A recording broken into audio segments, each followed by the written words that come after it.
was funny. She said, okay. And it was a matter of 45-minute conversation and just explaining to her again. And that's one of our responsibilities, by the way, that we'll get to, is we do follow-up. Absolutely. You know, yeah. and, I mean, it's and on the flip side, if a client is experiencing an issue like she was, I don't think she called right away or whatever, and she started smoking, that's their responsibility, is to say, hey, I'm having a problem. Right. You know what I mean? And it's not an issue. We try to get it across to them. It's not an issue. Just give us a call. Right. And just doing that, you know, she said, okay, I'll do the process. I'll follow it again.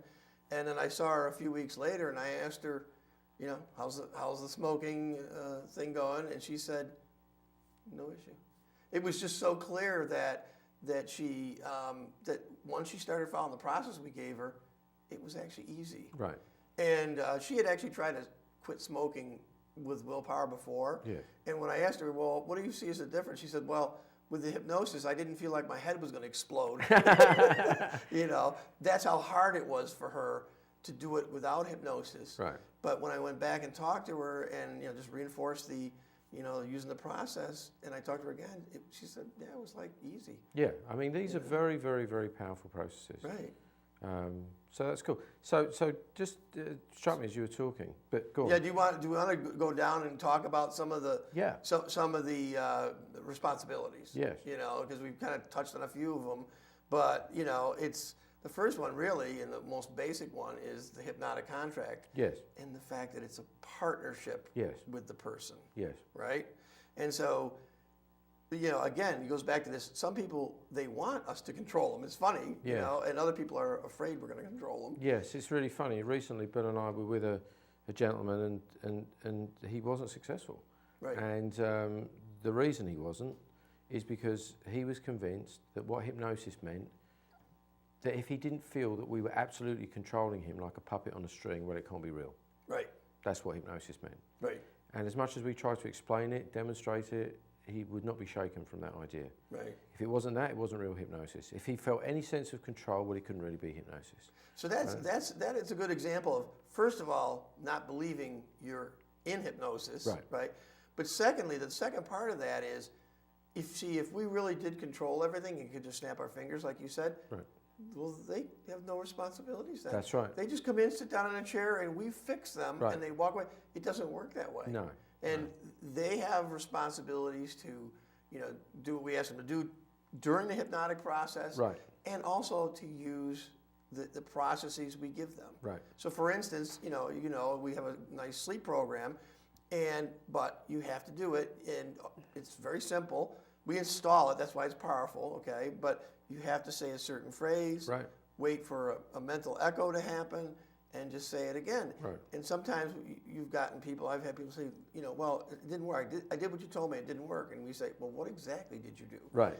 Well, I did what you told me. Right? And it's like, but tell me exactly. And when you really get down to the details, you find out they didn't say the phrase. Well, and even so, my young son, he was feeling rather under the weather when he went to bed a few nights ago, and about an hour and a half, 2 hours, he'd been asleep. He woke up, Daddy, I've woken up. I can't get back to sleep. And I said, did you use a method?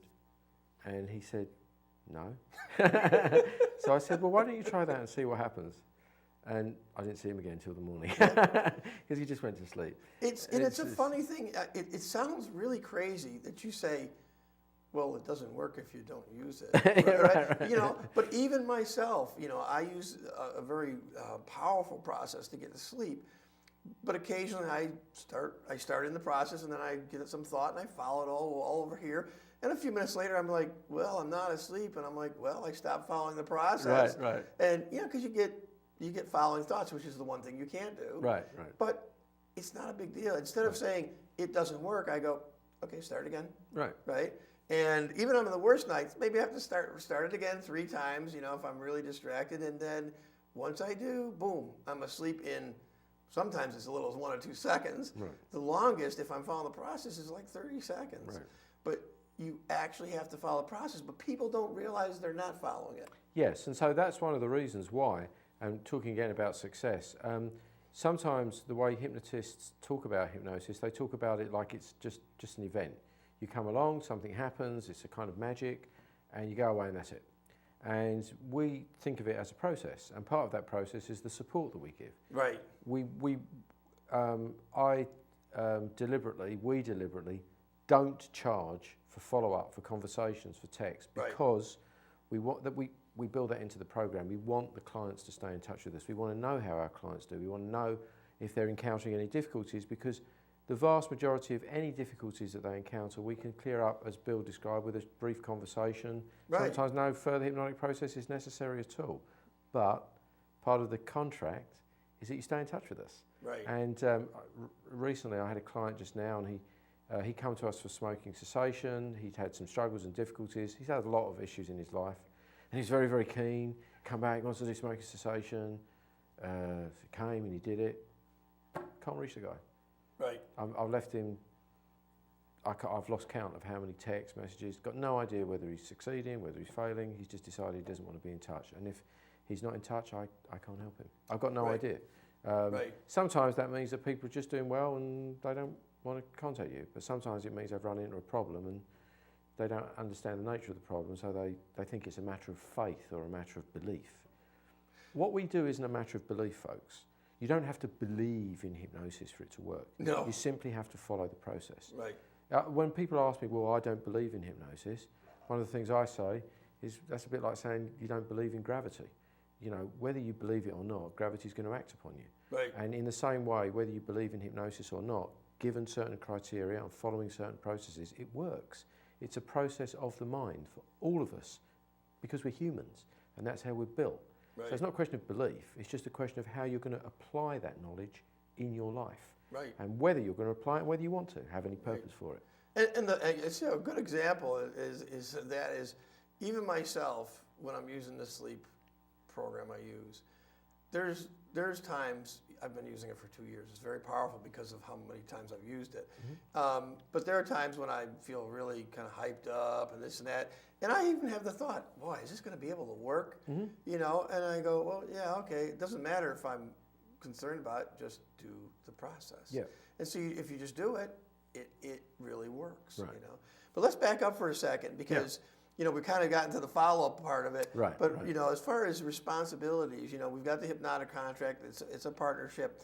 But then one of the next things we do is, you know, we talk to them, and our responsibility is to have a good initial interview with them to really assess the problem and figure out what the correct method is to use.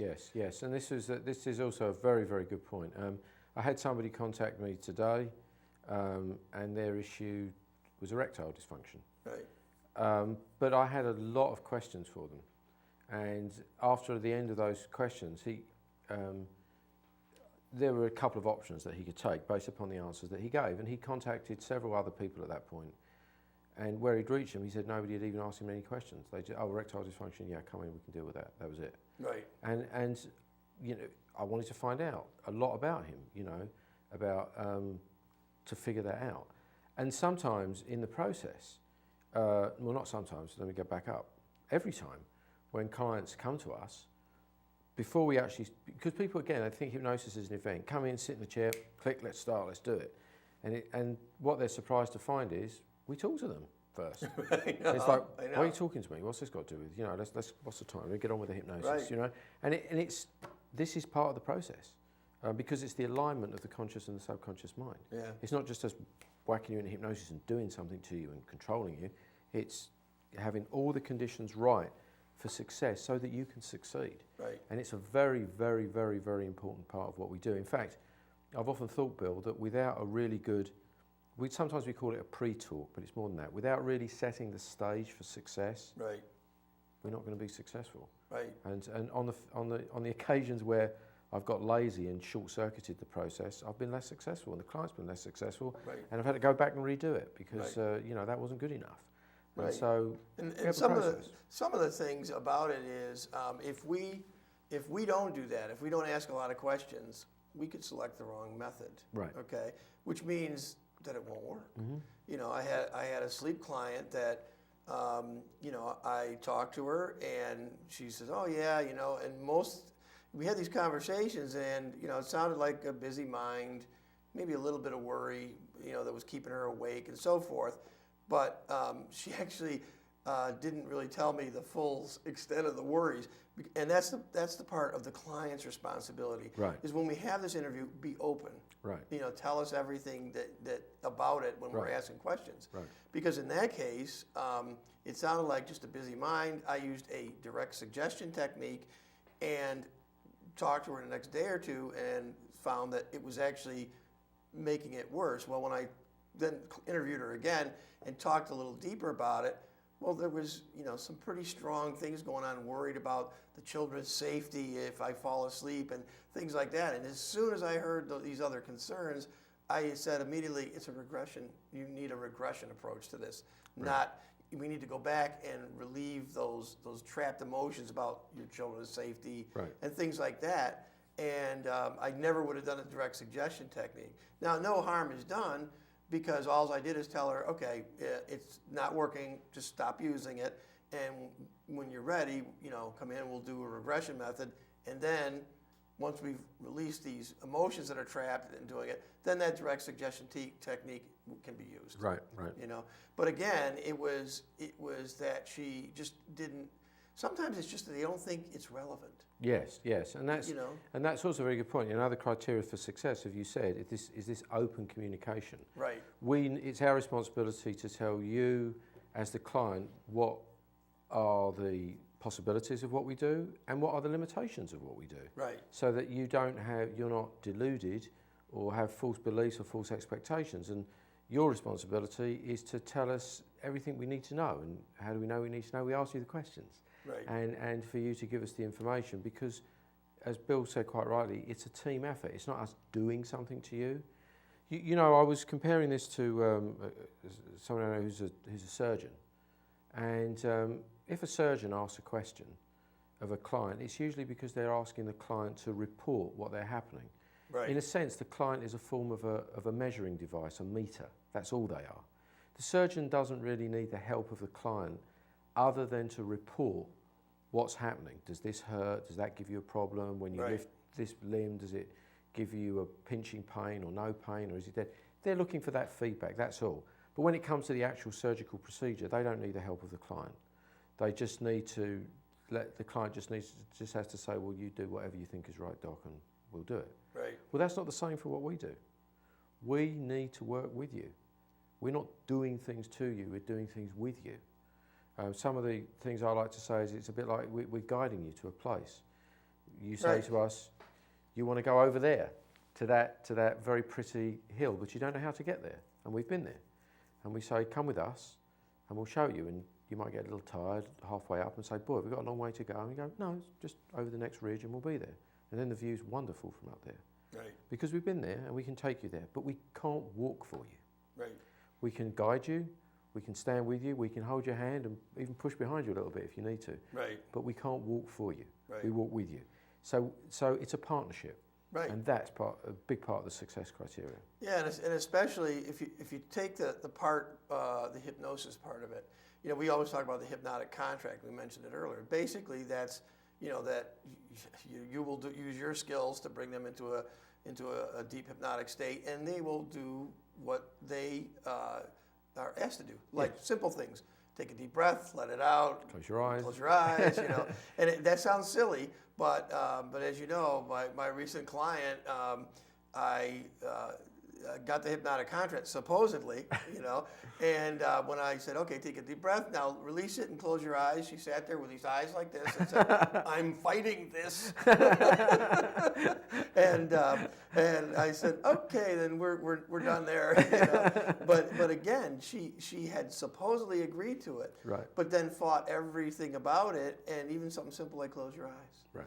Okay, and there was many problems, and in the end, I had to sit down with her and say, okay, this is what you need for success, because she was missing almost all the criteria. Right. And as you know, I worked with her because it's a family member, and I'm trying to help her and all that stuff. And I thought maybe I could get her beyond some of these things, but not yet. So our job is to advise them what works for them, decide whether they're a good candidate for any particular program, and tell them what their responsibilities are. Right.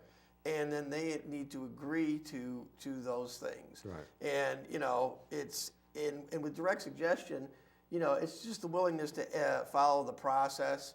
And with regression, when you're taking them back to an earlier time, it's, do what we ask you to do when we ask you to do it without questioning it and so forth.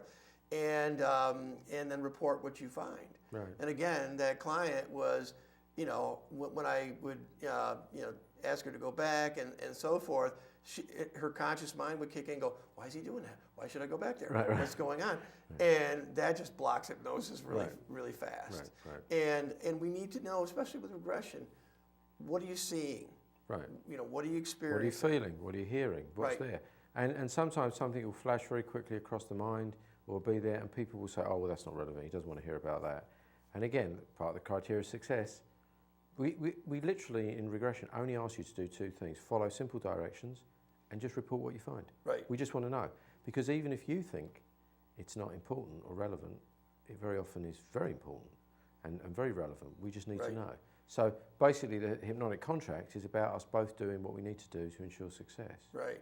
And some of those things, it's, when you get someone who's sitting there going, why is he asking me to do this? Why should I go there? What's this?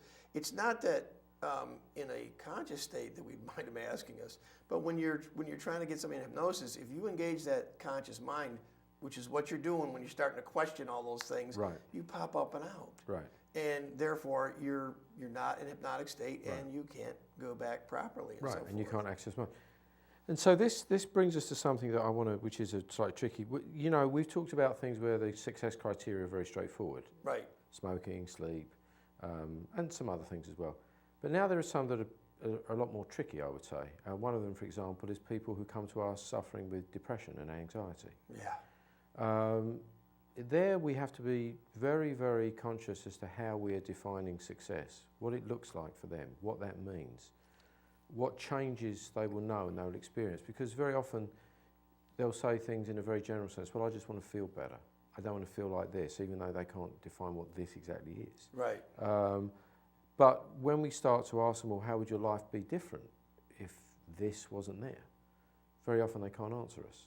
Right. And so a big part of our responsibility at that point is defining what success looks like and making them promise to report to us when they find positive changes. So, for example, I worked with a young lady recently, and one of her experiences is she gets, when she's in college, and that when she's going to answer a question, she gets, or she puts her hand up to her, she gets very nervous. So nervous she almost can't say anything. Right. And so she called me up and she said, I don't think, she didn't think it was very important, but she said, I thought I'd tell you. I didn't feel any of that at all. She said, I felt totally calm and okay, and I just found myself saying it. And it's like, and of course that was greatly important because it indicated some very deep changes had gone on. Right. And the fact that she observed it, acknowledged it, recorded it, was in itself very important. Yeah. And so, that reporting is very important. And so when we're working with people who are suffering from anxiety or stress or depression, deep depression, we want to be really clear that we can define success, and also to let them know that usually in things like that, it's not just a short event. We're not all of a sudden going to click our fingers and then everything's going to be fantastic. There's a process where they'll come to a much better place. Right. But it is a process. And sometimes it's not the same as something like smoking cessation. Well, I was smoking yesterday, I'm not smoking now. Right. That's it. Whereas it's this creeping feelings of depression, anxiety. So this is much more difficult. And particularly if the clients have been on heavy doses of medications, the aim of which is very often to suppress any feelings or emotions so that they do not feel anything, so they don't feel fear, sadness, anxiety. And again, we have to sometimes we require the clients to do things. And one of the things that we require the clients to do in all of regression is to face feelings, emotions and sensations in a very supportive and safe environment that we create together. Right. But they do have to face them. Right. I mentioned before that when working with heroin addicts, some of them, well, almost all of them in my experience, don't want to face negative feelings, emotions, or sensations of any type. Right. That's partly the reason why they are taking the drugs that they're taking. And so Right. when I put it to them that, well, to be successful, if you want to stop this behaviour, if you want to change your life, you have to face these things so that we can clear them, so we can get to their roots, so we can get to the association. We're not doing it to torture our clients or to make them feel bad. Right. We're doing it so that they can heal. You have to face it. And what does that require? Courage. Right. And we can't give you that. Yeah. We can support it, we can help you, we can encourage you, we can be there for you. We can't give you courage. Right. And Right. so we have to, that's required. Now, the actual experience is people find it's not nearly as difficult in actual practice as they think it's going to be. It's not nearly, and not even just difficult. It's not scary. It's not traumatic. No, it's not traumatic. Because it's interesting that my recent client there was afraid of the process and afraid of going down in and doing these things. And the fact is, though, I had been successful with her one time. Mm-hmm. Brought her back about 45 years to an incident with claustrophobia. Mm-hmm. She'd faced what was the emotions that were there. We'd released them, and she came out and she got relief. Right. Now, we hadn't gotten back to the very root of everything, so it didn't go away. But she found situations where, and at least in this case it was positive, she acknowledged it. Right. Yes, I saw this. I wasn't as nervous as before, and things like this. The funny part was, then I tried to do a subsequent session with her, and I'll finish by saying this on that session is, when I brought her out of hypnosis, because she had such fear of going in, her immediate statement was, "Wow, that wasn't scary at all," And I thought, great, I got her moving in the right direction. Right. But unfortunately, I couldn't do another session in a short time period, Right. And so her fear built back up. And when I try to get her in hypnosis a subsequent time, she had that fear again and didn't want to go down in. Yeah. But she knew that if she did, logically, consciously, Yes. she knew that if she went down in, it's not scary. It's not scary. And you know what? It's really funny because that brought up another criteria for success, which I'd almost forgotten, which is that, sometimes in the way that we work, it's necessary to do sessions in close succession. Not always, but sometimes. And so sometimes you'll say to a client, if you want to be successful in this goal, you need to do maybe 2 sessions or 3 sessions or 4 sessions or even more. Sometimes, occasionally, close together. When I say close together, one day after another. It's Right. not necessary to do that for everything, but for certain things. Right. But then if the client then says, if you say, well, I don't want to do that, I only want to do it like once a week or once every 3 weeks, can you? And we're saying, well, you can do that, but you're not going to be successful. You're not going to get your goal. For this problem, for a different problem, that's it. Like, again, let's come back to smoking just temporarily. Right. We know that it's almost ideal, on the 2-session program, you want to have it about 3 days apart. Right. You can have it 2 days apart, you can have it 4 days, sometimes 5 days. You don't want it a week apart. Right. That doesn't work so well. We know that. And so just in the same way that when you go to a doctor and the doctor says, well, you need to take this medication for this period of time because we know that works, or you need to do these rehabilitative exercises after surgery because this works, we have a process. Right. And again, the biggest, if the client, if you don't do what we ask you to do, you won't succeed. Right. Right. So that's why we ask you. So. And the thing is, the question about these sessions close together, yeah, sometimes it won't work. Other times actually, it's just not cost effective because if they're a week apart, you might lose a little ground, and you have to, Right. So maybe it takes 5 sessions instead of 4. Yeah, or 10 sessions instead of 3. Right, Yeah, exactly. yeah. So you don't, just even from we would still make the money. Yeah. It'd be in our financial interest to spread them out, but Right. we're not there for that. We're there Right. to help people fix their problems, Right. and Yeah. and be healthy and all that kind of stuff. Right. And so we advise, if we think they need to be close together, do it that way. It's going to be the most economical way for you. And why go through 10 sessions if you can do it in 3? Right. Especially with regression. Yeah. It's like so yeah. I mean, it's and that's just another thing they have to agree to. Right. And things like that. So there's really, and the other one to say, I know in other things that you've said in the past when you work with weight clients, because I haven't worked with them at Right. this point, is you said you might ask them to do things like take dietary supplements. Yeah, You know, we're talking about vitamins like vitamin C, Right. nothing, nothing extraordinary. Right, exactly. And they might have to do, we might ask certain clients, especially regression clients, to do self-hypnosis. Yes. To reinforce things. Right. Right, things like that. If we had somebody with weight, you might want to have them start an exercise program. Of course, if they're significantly overweight, they need to see their doctor. Of course. Make sure that it's safe for them to do so. Absolutely. But we're going to ask them to do certain things like that. Right, to reinforce everything that we do. Exactly. Right, so that they can get their goals. So they can get the goals, Right. and actually by adding these extra things, it actually makes the whole thing easier. Absolutely. You know what I mean? So, I know you've turned me on to a couple different types of exercise that, are kind of cutting edge, and they're fantastic.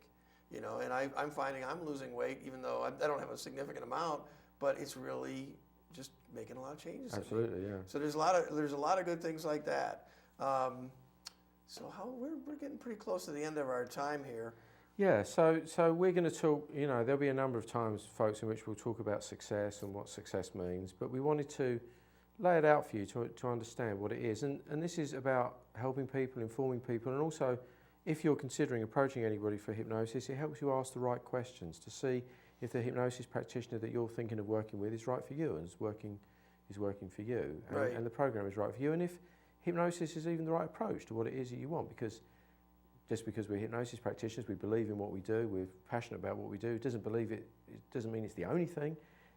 Doesn't mean it's always the thing that you want to do. Right. Sometimes there are other things that are simpler, more effective for certain causes, but where things that are in our wheelhouse, as it were, it's a very powerful methodology. And that's one of the things I know we always do. We're very careful about if somebody comes to us with a problem, let's say it was an issue of pain.